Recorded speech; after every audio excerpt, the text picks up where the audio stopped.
Eclesiastes capítulo 5, verso de número 18.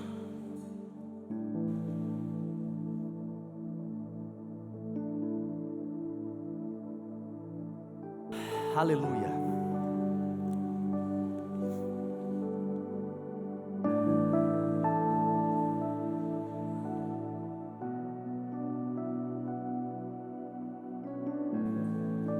Eu não sei se dá para melhorar o ar-condicionado. Eu estou meio com calor. Tá bom aí para vocês? Tá quente, né, gente? Não sei se der para melhorar. Se não der, que em 2020 a gente usufrua de uns 5 do lado de lá, em nome de Jesus. Aleluia. 5,18 diz assim: assim descobri que para o homem melhor e o que mais vale a pena é comer, beber e desfrutar o resultado de todo o esforço que se faz debaixo do sol durante os poucos dias de vida que Deus lhe dá, pois essa é a sua recompensa. E quando Deus concede riquezas e bens a alguém e o capacita a desfrutá-las, a aceitar a sua sorte e a ser feliz em seu trabalho, isto é um presente de Deus. Raramente esse homem fica pensando na brevidade de sua vida, porque Deus o mantém ocupado e com alegria de coração. Amém? Pai, nós te damos louvor, Senhor, e graças, porque até aqui o Senhor tem nos ajudado. Ebenezer é o teu nome, pedra que ajuda. E Senhor, e debaixo da graça que procede do teu trono, nós chegamos ao Senhor mais uma vez te pedindo: Pai, nos dá uma palavra de direcionamento, não apenas para um culto, mas por uma temporada, por um tempo, por um ano que está começando. Uma palavra que possa nortear os nossos corações, que possa nos guiar, como o Senhor tem feito conosco nesta igreja. O Senhor tem sido bondoso, misericordioso, cheio de paciência, e tem nos direcionado, e por isso até aqui o Senhor nos trouxe, e eu tenho certeza que o Senhor continuará nos levando. E é pela compreensão, meu Pai, da tua palavra, e pela aplicação da palavra compreendida e revelada, que nós não nos desviamos. Onde não há revelação, há desvio, mas onde o Senhor se revela, onde a letra não é simplesmente morte, mas o Espírito vivifica a letra, naquele lugar há crescimento, naquele lugar há usufruto, naquele lugar acontecem coisas extraordinárias. E nós cremos, Senhor, que onde a tua igreja está reunida, este é um lugar fértil para isto acontecer, porque quando nos reunimos no teu nome, o Senhor anda entre nós, o teu Espírito se move entre nós. Que assim seja, Senhor, esta noite, e que o que acontecerá nesta noite seja para o nosso ano de 2020 que estamos entrando, que tudo seja para a glória, para a honra e para o louvor do teu nome. É o que nós oramos, confiando na tua palavra, em nome de Jesus, amém. Graças a Deus.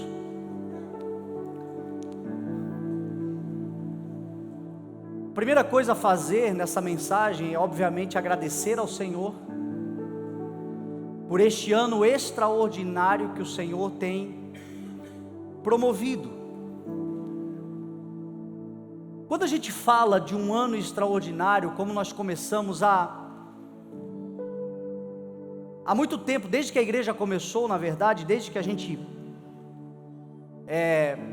começou o ministério, nós sempre nos movemos por uma temática, por uma palavra, por um verso, por uma inspiração de Deus para aquele ano. E algumas vezes eu perguntei ao Senhor: Senhor, por que tem tantas temáticas? Por que tem tantas igrejas? E cada igreja, aquelas que fazem, dificilmente você vê coincidir o tema. Você vê uma igreja falando que aquele ano é o ano da abundância, o outro fala que é o ano do reino, o outro fala que é o ano do avivamento, o outro fala que é o ano da provisão, o outro fala que é o ano da aliança, o outro fala que é o ano da reconciliação. Enfim, várias igrejas, vários povos do Senhor, mas com diferentes temas. E eu perguntando ao Senhor, o Senhor me disse: olha para a Bíblia, olha para as cartas de Paulo, por exemplo. Paulo falou aos Coríntios, Paulo falou aos Tessalonicenses, Paulo falou aos Filipenses, Paulo falou aos Efésios, Paulo falou a tantos povos, aos Gálatas. E se você perceber as cartas de Paulo, cada uma tem uma temática específica, cada uma tem um cerne, tem um ponto principal. E por que isso acontece? Porque cada povo, cada igreja está numa dimensão espiritual, está numa realidade espiritual, está num estágio. Então nós, enquanto CI, nós estamos também caminhando assim. Nós tivemos o ano onde nós usamos a temática Venha o Teu Reino, porque nós queríamos desenvolver a cultura do reino de Deus dentro dessa igreja. E isso foi em 2015, e quando esse entendimento aconteceu, nós passamos um ano inteiro pregando sobre o reino de Deus, sobre o que é o reino de Deus, sobre a cultura do reino de Deus. E o fato é que nós desenvolvemos essa cultura do reino de Deus dentro da igreja.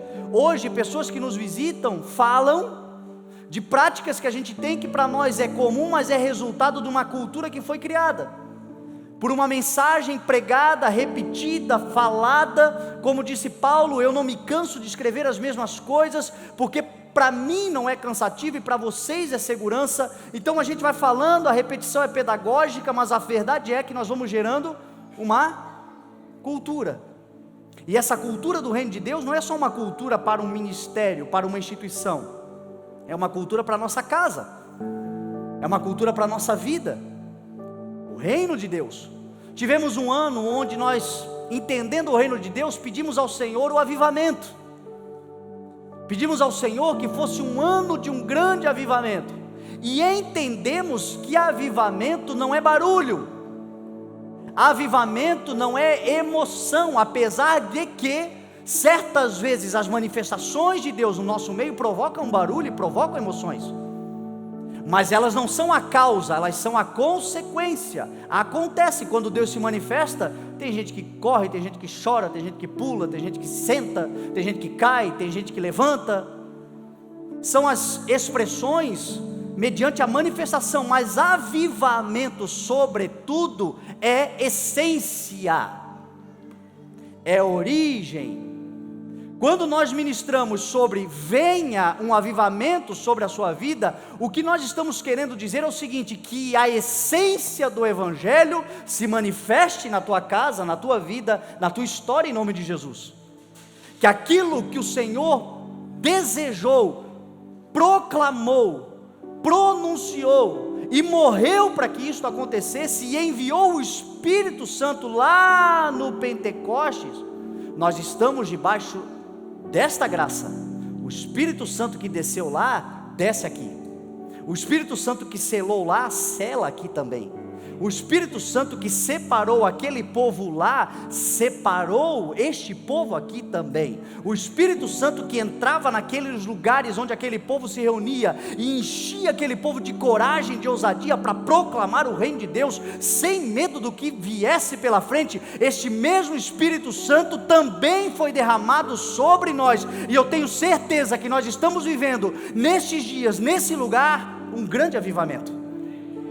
Este ano, porque quando vira um ano as coisas não acabam. Na verdade o que o Senhor traz é entendimento, é revelação, gera cultura, e a partir disso nós vamos vivendo a vida com este entendimento e sendo beneficiados pelo entendimento. O conhecimento liberta, o conhecimento nos leva a desfrutar.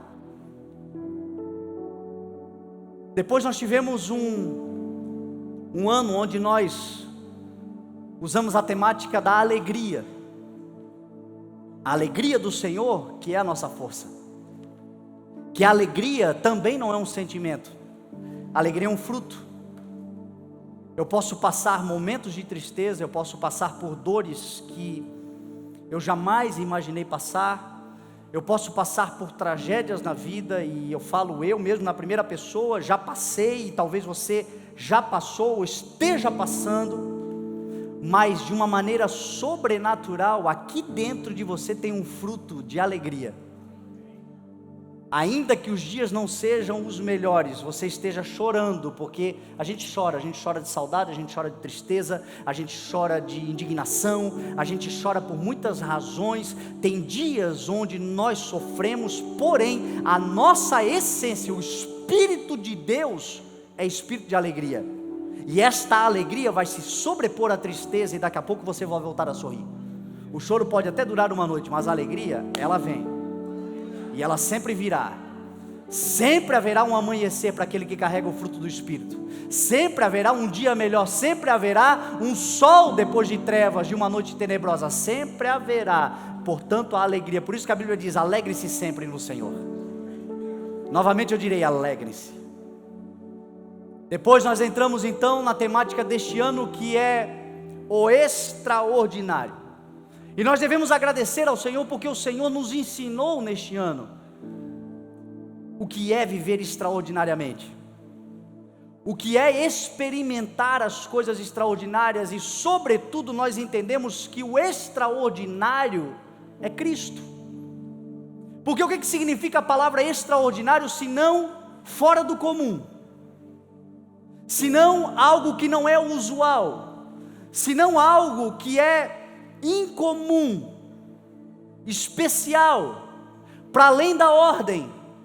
As coisas ordinárias nós fazemos, nós vivemos, nós nos movemos, nós realizamos, é nos dado essa liberdade, é nos dado essa autoridade, é nos dado ferramentas, é nos dado dons, e a gente vai vivendo ordinariamente, porque a palavra do Senhor diz que o Senhor é Deus de ordem. Nós vivemos de uma forma organizada, a organização glorifica o Senhor, a ordem manifesta a glória do Senhor. Isso tudo é para o louvor do Senhor, porém tem sempre aquela cerejinha do bolo. De repente o Senhor vem e nos surpreende. Isso é extraordinário.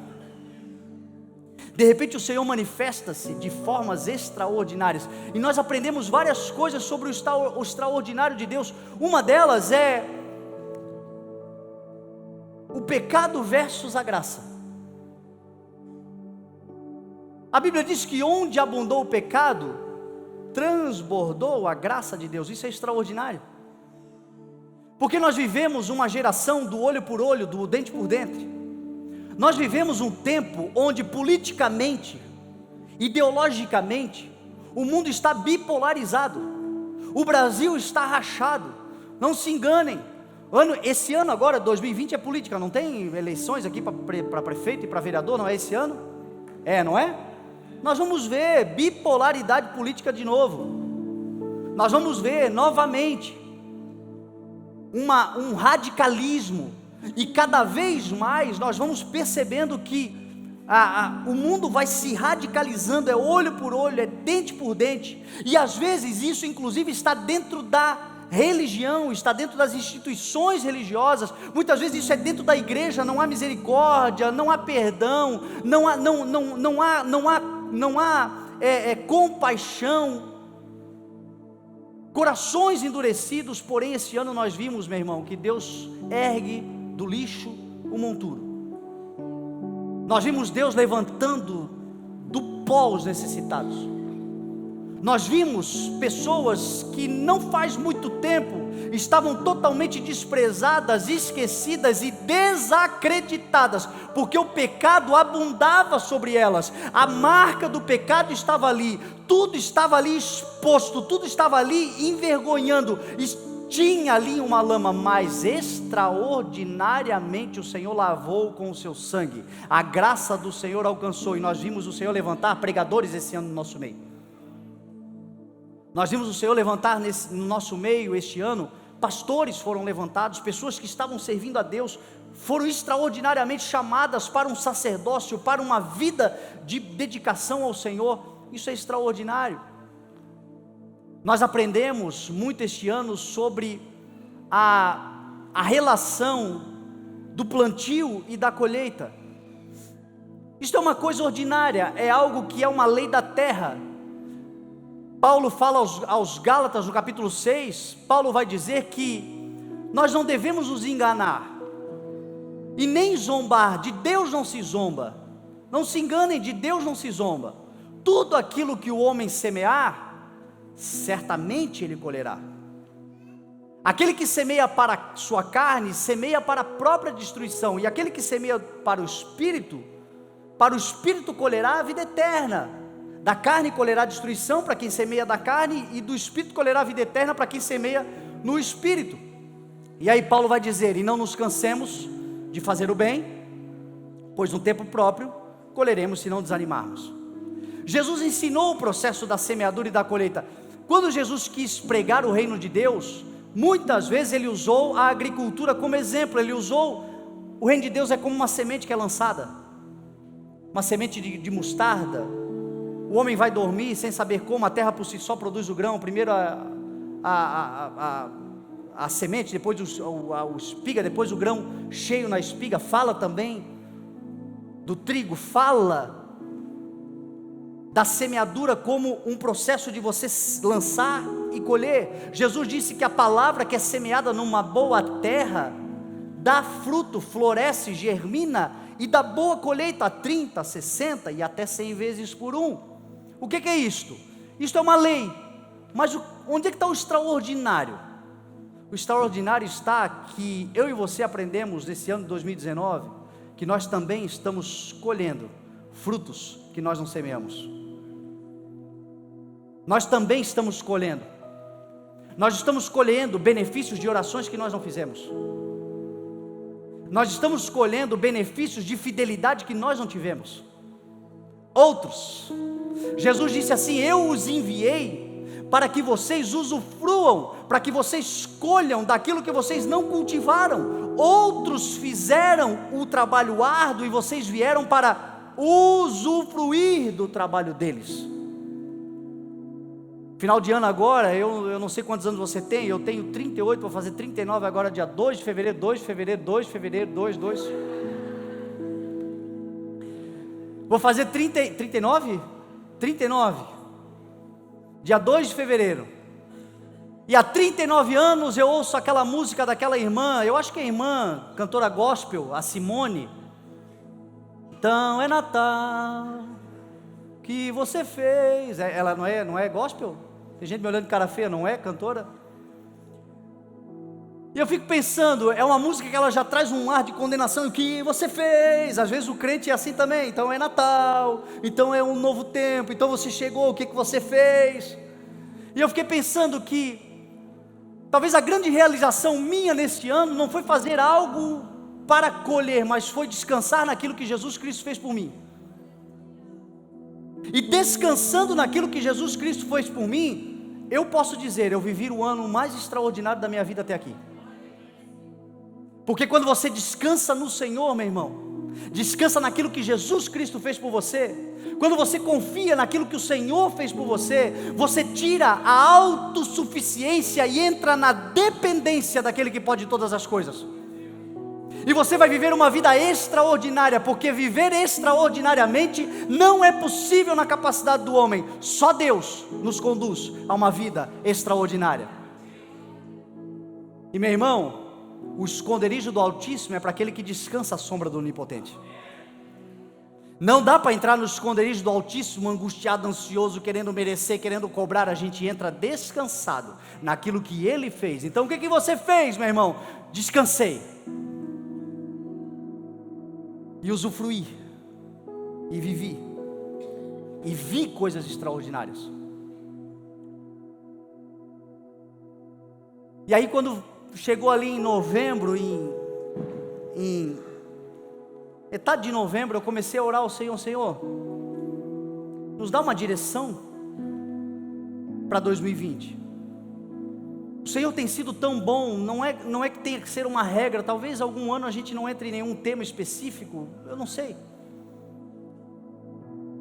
Mas eu dizendo ao Senhor: Senhor, se tem algo direciona, qual é a mensagem que o Senhor quer dar para o CI nesse ano de 2020? Qual é a palavra que o Senhor quer levar o meu coração a instruir a tua igreja, o teu povo? Me alinha com a tua vontade. E eu ouvi tão claro do Espírito Santo, o Senhor disse assim: Fernando, óbvio, ensina sobre usufruto.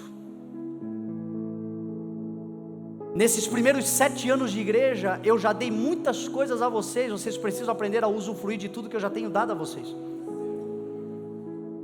Ensina o usufruto. E aí eu fui procurar no dicionário o usufruto, e o usufruto significa um direito concedido a alguém, de fruir ou de gozar de um bem que pertence a outrem. O usufruto é um direito concedido, é uma concessão a alguém de fruir, de aproveitar, de gozar, de se beneficiar de algo, de um bem que pertence a outrem. Quando eu falei isso para minha esposa, a primeira pergunta dela foi: mas como assim? Porque é comum, a gente fica pensando, tá, mas como assim usufruir de algo que é de outro? E aí eu respondi a ela com uma pergunta, eu disse: quem é o dono de todas as coisas? Quem é o autor da vida? Quando a gente vai para os evangelhos, quem é o dono da vinha? Quem é o dono das minas? Quem é o dono dos talentos? Quem é o dono da casa? Quem é aquele que diz: na casa do meu pai? A quem pertence todas as coisas? A quem e diante de quem todo joelho se dobra? Quem tem o governo sobre os seus ombros? Quem governa com cetro de justiça? Então essa mensagem, meu irmão, é para quem se reconhece como não sendo dono de nada, mas pertencente àquele que governa e é dono de todas as coisas. Você reconhece o Senhor como dono de todas as coisas? Então é isso que o Senhor quer nos ensinar. Tudo me pertence, tudo é meu, mas eu entrego a vocês para o usufruto de vocês. É um bem concedido, é um direito concedido, é um favor concedido, mediante aquilo que Jesus fez e o caminho que é Cristo. Eu ganhei essa concessão de aproveitar, de me beneficiar, de usufruir de tudo o que não é meu, é dele, pertence a ele, mas a alegria do usufruto é minha. Meu irmão, hoje eu comecei a estudar 2 horas da tarde e comecei a pensar em coisas que o Senhor nos dá para usufruir. E a primeira coisa que me veio no pensamento é a vida.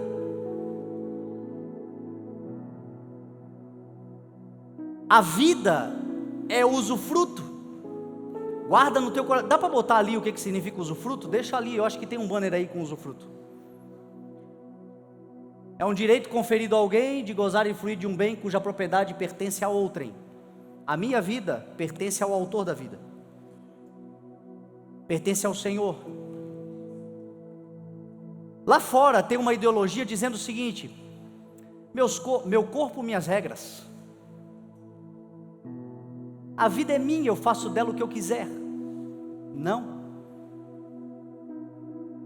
A vida que eu e você desfrutamos pertence, a Bíblia diz que o homem, depois que ele parte, o seu corpo vai para a sepultura, mas o seu espírito volta para Deus, a quem o deu. Lá aos Coríntios, Paulo vai dizer o seguinte: não sabeis vós que sois templo e santuário e habitação do Espírito Santo, e que vocês não são de si mesmos? Portanto, glorifiquem a Deus com o seu próprio corpo.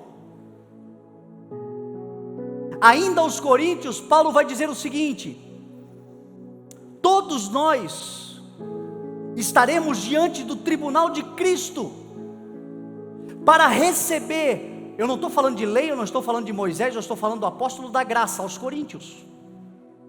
dizendo que todos nós estaremos perante o tribunal de Cristo, para recebermos, de acordo com as obras que realizamos por meio do corpo, sejam elas boas ou más. Por quê? Porque a vida é um empréstimo. Você só presta conta daquilo que não te pertence.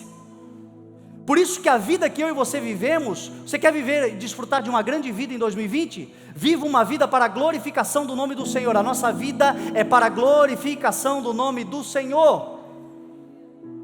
É para usufruir, mas não é para fazer o que bem entende, porque a nossa vida pertence ao Senhor, e Deus, é claro, nós somos a habitação do Espírito Santo. Portanto, em 2020 vamos nos mover sabendo que o Espírito Santo de Deus se mora dentro de nós, habita dentro de nós, e a nossa vida é para a glória do nome do Senhor, e assim será, e nós usufruiremos e comeremos os melhores frutos dessa terra. E aí eu fiquei perguntando: Senhor, tudo bem, a gente sabe disso, a nossa vida pertence ao Senhor, mas como é então que a gente pode usufruir? Se a nossa vida pertence, se os nossos atos, as nossas ações, por meio do corpo, das ações que nós praticamos, nós glorificamos ao Senhor, ou inutilizamos a graça do Senhor, como é que a gente pode viver então em 2020 uma vida de usufruto? Porque se a vida é um empréstimo eu presto conta. Como é que eu presto conta ao Senhor então? De uma forma que agrada ao Senhor. Número 1, gratidão. Você quer usufruir de grandes coisas? Preste contas ao Senhor sendo grato, sendo grata. Meu irmão, nós temos muitos motivos para agradecer ao Senhor. Nós temos motivos para agradecer por aquilo que o Senhor nos deu. Nós temos motivos para agradecer até mesmo por aquilo que nós perdemos. Porque diz a palavra que todas as coisas cooperam para o bem, por mais que a gente não entende. Talvez eu e você estejamos vivendo coisas ou experimentamos coisas durante o ano que não era aquilo que nós esperávamos. Porém, meu irmão, sobre nós está o entendimento que estava sobre a vida de Jó. O Senhor deu, o Senhor tirou, louvado seja o nome do Senhor. A minha vida é uma vida de gratidão por aquilo que eu tenho desfrutado, por aquilo que eu tenho usufruído. Assim eu agradeço, assim eu glorifico ao Senhor. Você sabe um texto que me alegra demais? Hebreus capítulo 12. Tem um texto que vai dizer assim: portanto, como nós estamos recebendo um reino inabalável, o reino de Deus, sejamos agradecidos, e assim adoremos a Deus de modo aceitável, com reverência e temor, porque o nosso Deus é fogo consumidor. Olha só que interessante, qual é a adoração aceitável ao Senhor? A adoração de um coração grato. Alguém que sabe ser grato. Alguém aqui tem motivos para agradecer ao Senhor? Jesus ensinou a agradecer por um pedaço de pão repartido. Jesus ensinou a gratidão. Jesus disse assim: ó, Pai, eu te agradeço porque tu sempre me ouves. Alguém aqui é ouvido pelo Senhor?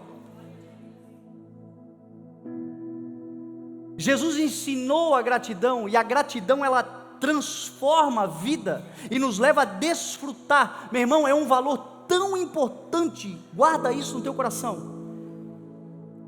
Faz essa experiência, levanta pela manhã e diz: obrigado, Senhor. Senta na mesa e diz: obrigado, Senhor. Em tudo dai graças, diz a palavra do Senhor. Vai dormir: obrigado, Senhor. Deu certo? Obrigado. Deu errado? Obrigado. Estou entendendo? Glória a Deus, obrigado. Não estou entendendo, Senhor, ainda assim obrigado. Eu não estou entendendo, mas Tu sabes o que é bom para mim. Meu irmão, a vida vai ser transformada. Se tem uma coisa que irrita a Deus, é murmurador.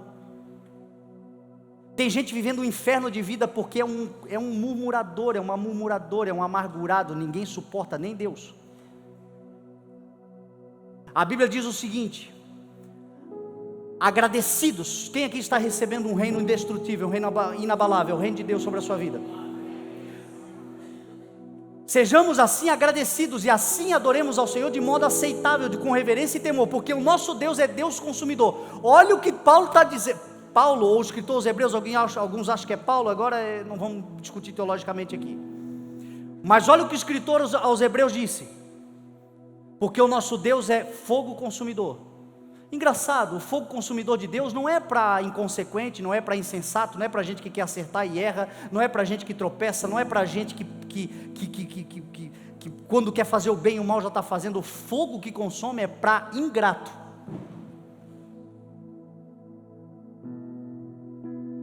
Quer viver uma vida extraordinária e desfrutar de um tempo extraordinário em 2020 sobre a sua vida? Ande agradecido. Aprenda o valor da gratidão. Olha o que Paulo vai dizer: alegre-se no Senhor. Novamente eu direi, alegre-se. Seja a amabilidade de vocês conhecida por todos. Perto está o Senhor. Não andem ansiosos por coisa alguma, mas em tudo pela oração, pelas súplicas e com ação de graças apresentem os seus pedidos a Deus. E a paz de Deus, que guarda todo o entendimento, a paz de Deus que excede todo o entendimento, guardará o seu coração e a sua mente em Cristo Jesus. Meu irmão, às vezes a gente está suplicando demais. Súplica é quase que um grito da alma. Às vezes a gente está orando, mas a Bíblia diz que é oração, súplicas e ação de graças. Você pode dar um glória a Deus pelo ano de 2019? Você pode agradecer ao Senhor porque até aqui o Senhor tem te ajudado? Você sabe uma outra forma de usufruir? O Senhor falava no meu coração nesta tarde: usufruir da vida que o Senhor nos dá com gratidão e com disposição. Eu não sei você, mas eu tenho alguns planos para 2020, e um deles eu vou compartilhar com vocês. Como eu vou fazer 39 agora em 2020, se Deus quiser, 2021, 40. E eu coloquei no meu coração e apresentei ao Senhor um desafio, propus um desafio a mim de chegar aos 40 na melhor forma possível que eu posso chegar: espiritual, intelectual, familiar, física. Esse ano de 2019 eu quero dedicar esse ano para que eu possa me desenvolver o máximo que eu conseguir. E você sabe qual vai ser o meu grande desafio? Disposição. Você sabe qual vai ser a grande dificuldade a ser enfrentada? A indisposição, a preguiça, o desânimo, a inconstância. E o Senhor está dizendo: disposição. Paulo, a sua carta aos Coríntios, ele vai dizer o seguinte, no capítulo 8, ele vai ensinar a igreja sobre oferta. Ele está falando sobre contribuições, mas ele ensina um princípio que é para tudo. Ele diz assim: agora, completem a obra, de modo que a forte disposição em realizá-la seja igualada com o zelo em concluí-la, de acordo com os bens que você tem. Pois se a prontidão, a contribuição é aceitável de acordo com aquilo que se tem, não de acordo com aquilo que não se tem. Paulo está dizendo o seguinte: quer realizar, que o zelo em realizar seja igualado pela forte disposição. O zelo em concluir, a forte disposição em realizar. A disposição, meu irmão, glorifica o nome do Senhor. E aí o Senhor vai fazer aquele dia maravilhoso. Diz a Bíblia que este é o dia que o Senhor fez, por isso alegremos e nos regozijemos nele. Você vai dormir e os céus, Jesus Cristo disse assim: o meu Pai está trabalhando até hoje, eu também estou trabalhando. O céu está se movendo ao teu favor, a graça do Senhor está se movendo ao nosso favor. Deus está movendo céus e terra para que o favor dele nos alcance e nós vivamos uma vida extraordinária, porque uma grande vida glorifica o nome do Senhor. Deus fará isso todos os dias. O Senhor amanhece, um sol brilha para que eu e você vivamos. Mas hoje eu não estou disposto não. A disposição, a preguiça. Aí Deus dá uma igreja maravilhosa para congregar, eu não estou disposto aí não, é culto de novo. Aí Deus dá um trabalho, orou tanto para trabalhar, eu estou indisposta hoje, indisposto, e a preguiça, meu irmão, nos impede de viver, nos impede de desfrutar, nos impede de usufruir, porque a disposição é algo que o Senhor coloca em nós, o Espírito do Senhor se move.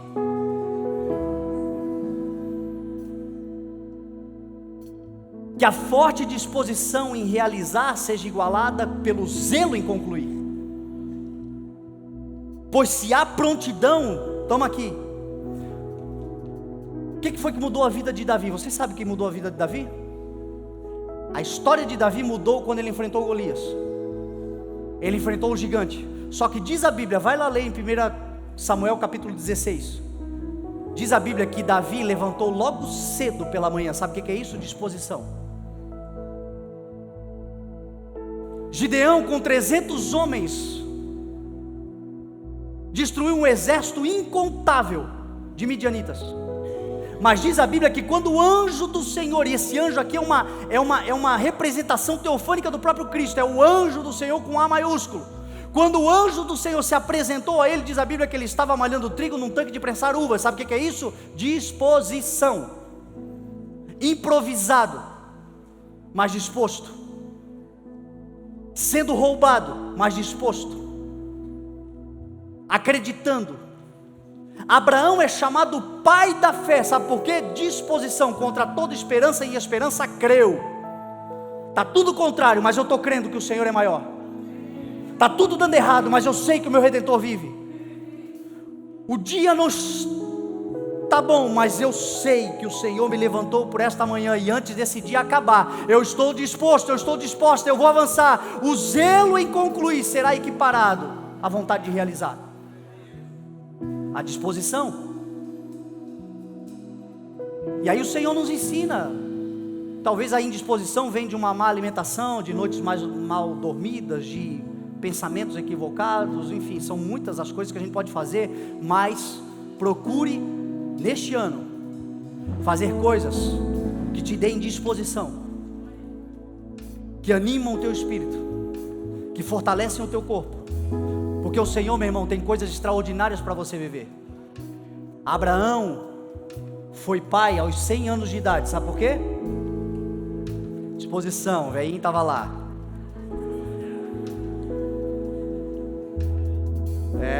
Malhando o quê?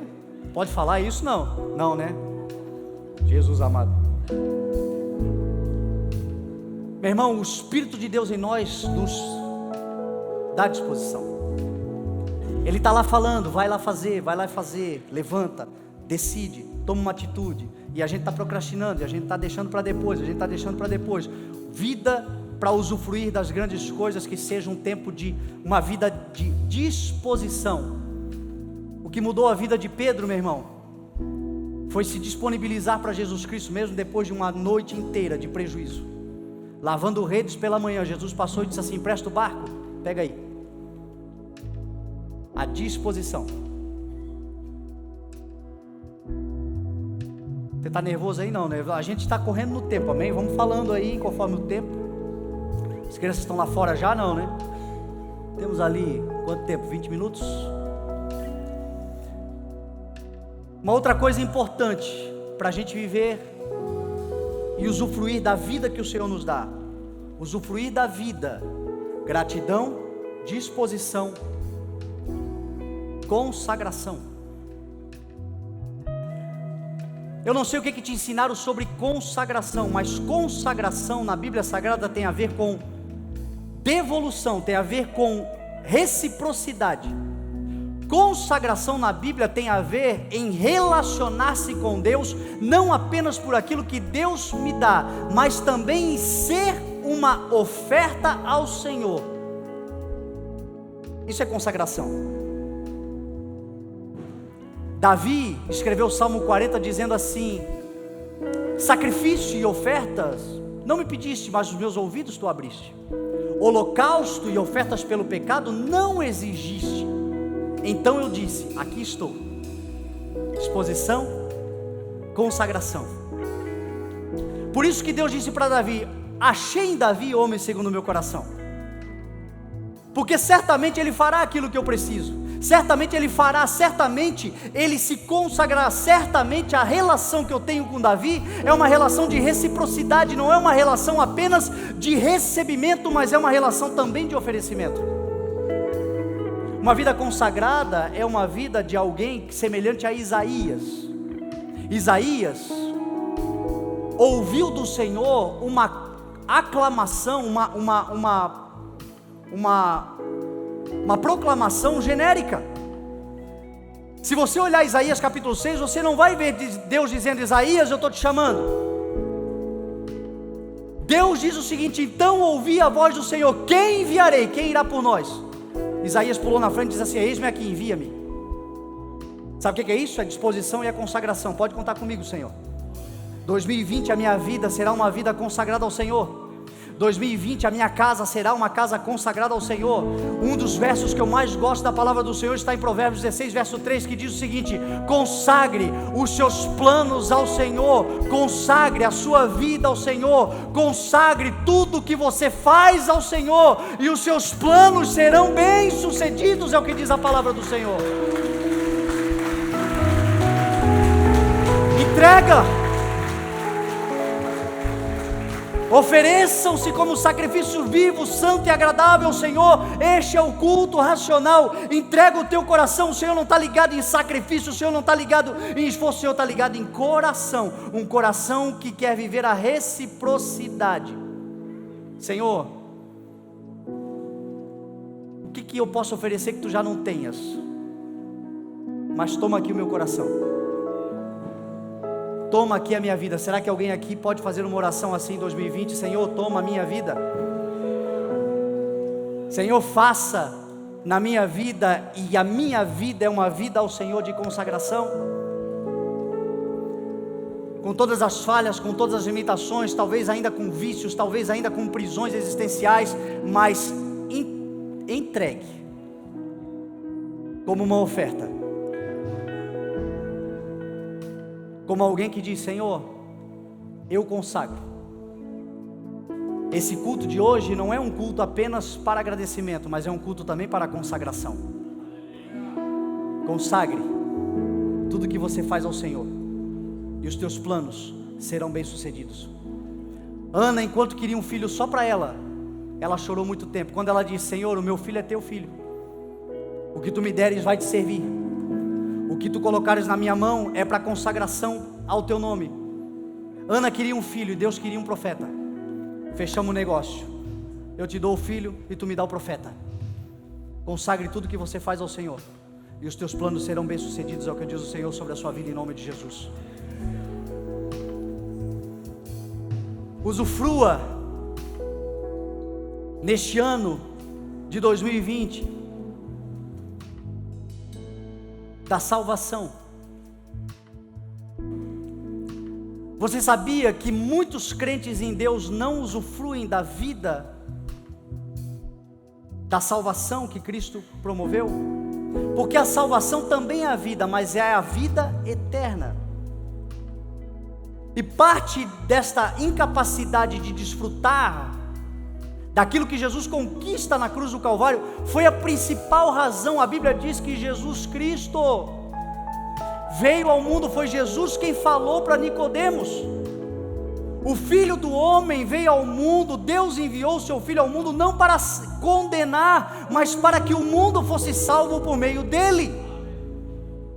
Lá em Lucas capítulo 19, tinha um monte de gente incomodada porque Jesus estava na casa de Zaqueu, um publicano, chefe de publicano, fama de pior homem de Jericó. E eles estavam indignados porque Jesus estava na casa dele, e Jesus disse assim: hoje houve salvação nessa casa, porque este homem também é filho de Abraão, porque o Filho do Homem veio para buscar e para salvar aquele que estava perdido. Meu irmão, usufrua da salvação. Nós estávamos perdidos, mas o Senhor nos encontrou. Nós estávamos condenados, mas o Senhor nos justificou. Nós éramos inimigos de Deus e hoje somos chamados de amigo. Eu já não chamo mais vocês de servos, mas chamo vocês de amigos, porque tudo que eu recebi do meu Pai, isto eu tornei conhecido a vocês. Usufrua disso, porque quem quer tirar a alegria do usufruto da salvação, note que Jesus falou para Nicodemos e falou para os religiosos lá em Jericó. Normalmente são os dogmas, normalmente é a religiosidade, normalmente é isto que quer roubar de você a alegria, este usufruto de poder alegrar-se com a salvação que é eterna. A graça de Deus que se manifestou salvador a todos os homens. Este entendimento, meu irmão, te dá paz. Paulo vai dizer o seguinte: esta afirmação é fiel e digna de toda aceitação. Cristo Jesus veio para salvar os pecadores, dos quais eu sou o pior. É uma das coisas que eu quero fazer quando chegar lá, é olhar para Paulo e dizer assim: Paulo, se você foi o pior da tua geração, eu fui pior do que você na minha. A graça de Deus se manifestou para salvar aqueles que pecaram.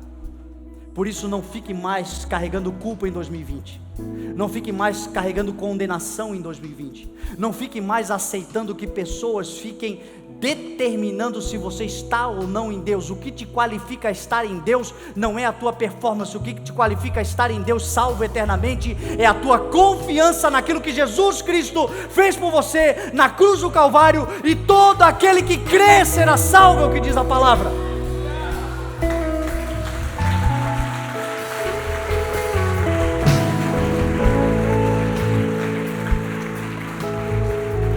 Isso vai mudar a tua história em 2020 e vai te trazer. Você sabe quais são os benefícios da salvação?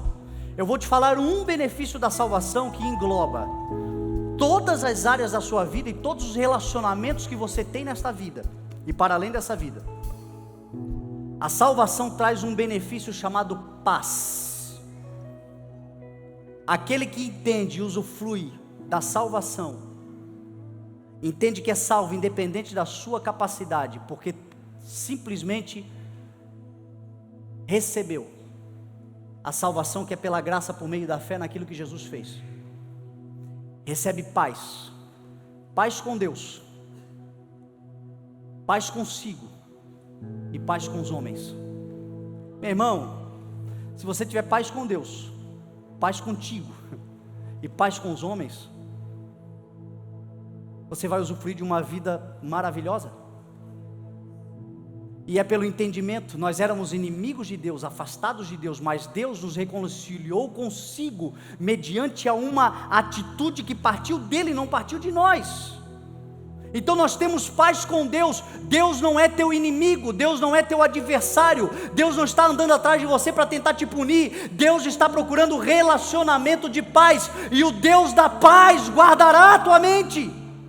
E o Deus da paz nos santificará, diz a palavra. Paz consigo. E a paz de Deus será árbitro nas tuas decisões. E a paz de Deus será juiz nas atitudes e nas demandas e nos desafios que a vida proporcionará. E paz com os homens. Provérbios 16, verso 7, tem um dos textos que para mim também são um dos mais emblemáticos da Bíblia Sagrada. E é uma realidade, meu irmão. Quando o caminho do homem agrada ao Senhor, Ele faz com que até os seus inimigos vivam em paz com Ele. Você crê nessa palavra em nome de Jesus? Você sabe quem é que aproveita disso? Quem usufrui dos benefícios da salvação, quem entende que está salvo no Senhor. E aí procura essa paz. Agora você sabe o que é essa paz? A primeira vez, tem um princípio na teologia que chama-se princípio da primeira menção. Quando você quer entender sobre algo que o Senhor está querendo ensinar durante toda a Bíblia, você vai na primeira vez que aquela palavra é declarada na Bíblia, e ali está o princípio dela. Primeira vez que aparece em Gênesis 15:15, quando o Senhor diz a Abraão: tu vais em paz com os teus antepassados. A palavra ali é shalom, no grego é irene, mas as duas palavras significam a mesma coisa: saúde, bem-estar, segurança, prosperidade, contentamento. Ou seja, a paz de Deus é uma totalidade. Por isso que Jesus Cristo disse: deixo-vos a minha paz eu dou a vocês, e não a dou como o mundo dá. Por isso não vos perturbe o coração de vocês, creiam em Deus.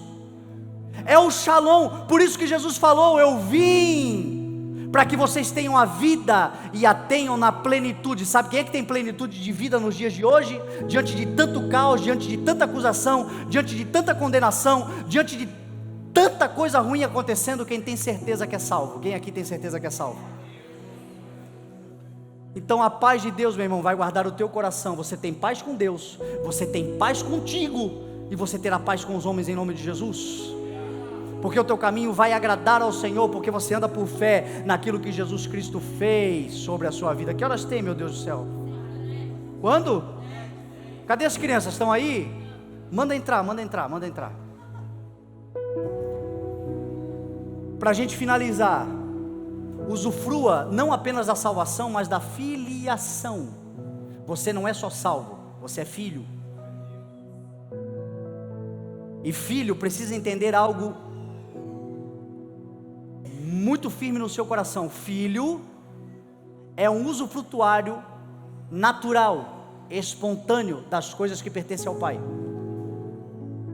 Então abandona em 2020 aquela mentalidade de escravo e coloca dentro do teu coração uma mentalidade de filho. Lá em casa, sou eu que pago a luz, a água, a comida, eu que me mato para fazer as coisas, mas as crianças são espontaneamente e naturalmente aqueles que usufruem de tudo isso. E assim somos nós diante do Senhor. O meu pai está trabalhando, eu também estou trabalhando, mas vocês estão usufruindo do trabalho. Por isso que eu enviei vocês para usufruírem de coisas que vocês não fizeram. Usufruam, mas usufrua como filho. Senão, você e eu seremos como aquele filho mais velho do filho pródigo, o irmão mais velho do filho pródigo, que o pai estava fazendo uma festa e ele estava do lado de fora, e ele disse ao pai assim: eu sempre te servi como um escravo. Ele não tinha mentalidade de filho, ele tinha mentalidade de escravo. E o pai disse para ele: tudo que eu tenho é teu. Então para de dizer que Deus não está contigo. Deus é teu pai, Ele te guarda. E talvez você ainda não esteja usufruindo de certas coisas, não é porque não é teu, é porque eu e você talvez não tenhamos ainda maturidade. Tem coisas lá em casa que os meus filhos ainda não usufruem só por falta de maturidade. Ainda são pequenos, mas já é deles. Tudo que o pai conquistou, deu ao filho, que o filho conquistou, é nosso por herança. 2020, nós vamos usufruir de todos os benefícios de sermos filhos de Deus. E para concluirmos, vem aqui as crianças, vamos colocar de pé os pais dessas crianças, por favor, resgate elas, resgatem, porque nós vamos para a oração, estamos em cima da hora. Por último, guarda isso, usufrua do momento, porque a vida é feita de momentos, e o ansioso está cheio de futuro e não consegue usufruir. Jesus disse assim: não se preocupem com o dia de amanhã, porque a cada dia trará suas próprias preocupações. Basta cada dia o seu mal, usufrua cada momento que o Senhor tem te dado. A Bíblia diz assim: quando os dias forem bons, aproveite, quando forem maus, considere-os, porque Deus faz tanto um quanto o outro, para que o homem não descubra alguma coisa sobre o seu futuro. O Senhor está nos ensinando a usufruir. O que nós temos hoje? Nós temos esse culto para desfrutar. Com quem? Com aqueles que estão à nossa volta. Celebrar, meu irmão, o momento que o Senhor tem nos dado. Celebre cada momento, e você vai ver que no final de 2020 você terá uma vida de glorificação e de muita alegria, porque você aproveitou ao máximo cada oportunidade. Diz a Bíblia: aproveite ao máximo cada oportunidade. Que assim seja o nosso ano em 2020. Você crê em nome de Jesus? Então se junta aí com a tua família, com os teus amigos, e nós vamos levantar um clamor e vamos passar essa virada agora adorando ao Senhor e orando. Se você está sozinho, você está no meio da tua família de fé,